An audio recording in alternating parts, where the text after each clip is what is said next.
Hello and welcome. In this video I'm going to machine the contour of this part on a vertical spindle machining centre. Only problem is I need to machine the part lying flat on the table.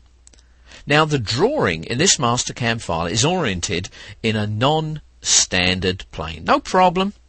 What I'm going to do is change the work coordinate system.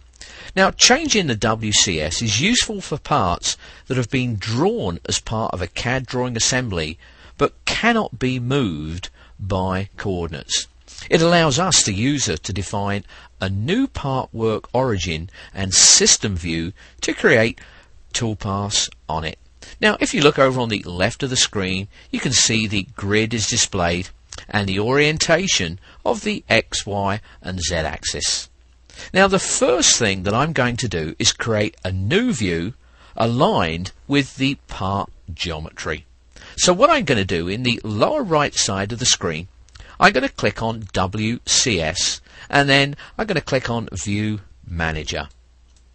Now on the left of the screen I'm going to click on the Geometry button and we're transported back to the graphic screen. What I'm going to do now is select this circle.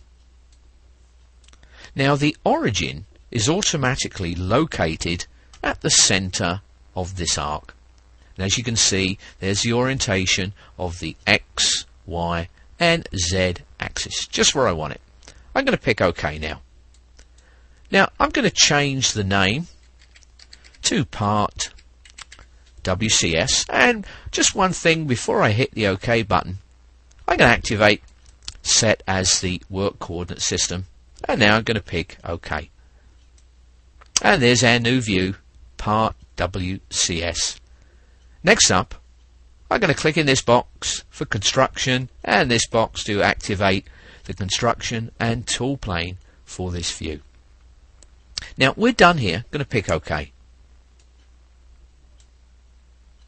Now we're ready to machine this contour. Now if you have a look at the very bottom of the screen, my tool and construction plane, Part WCS. What we're going to do is create a 2D toolpath. I'm going to move into Toolpaths and select Contour Toolpath. I'm going to accept this name. The chaining dialog box appears on the left and I'm prompted to select Contour Chain 1. What I'm going to do is over on the right, select this line, and I'm just going to go back to the dialog box and just reverse the direction. That looks good. I'm going to pick OK. I'm going to use this half-inch diameter end mill. Not going to change any of the feeds and speeds on this page. Just going to go over to the next page, Contour Parameters. The only thing that I'm going to change here is the depth. I'm going to change that to -0.25. Now we're done here. Let's pick OK. And there's our toolpath. Now as you can see on the screen, there's the grid displayed. So the centre of this grid is at our X0, Y0 position. Now let's backplot this toolpath. I'm going to hit the backplot icon. And I'm going to hit the play. And as you can see, the tool axis is normal to this top surface. So there's our 2D contour toolpath.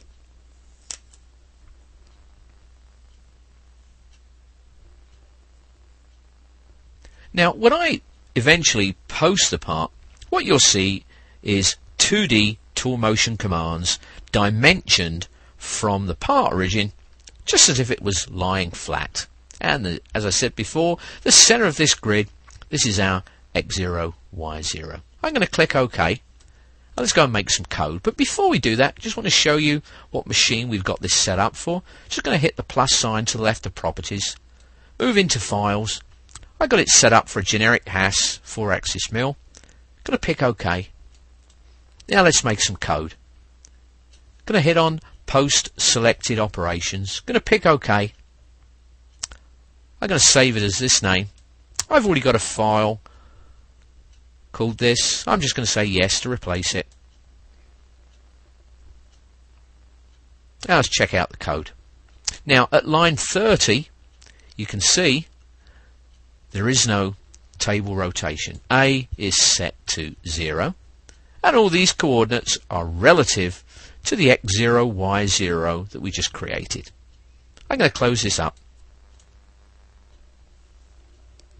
Now, you can use the WCS technique whenever the part will be machined flat, but the part geometry is at an angle, and you don't want to or can't transform it.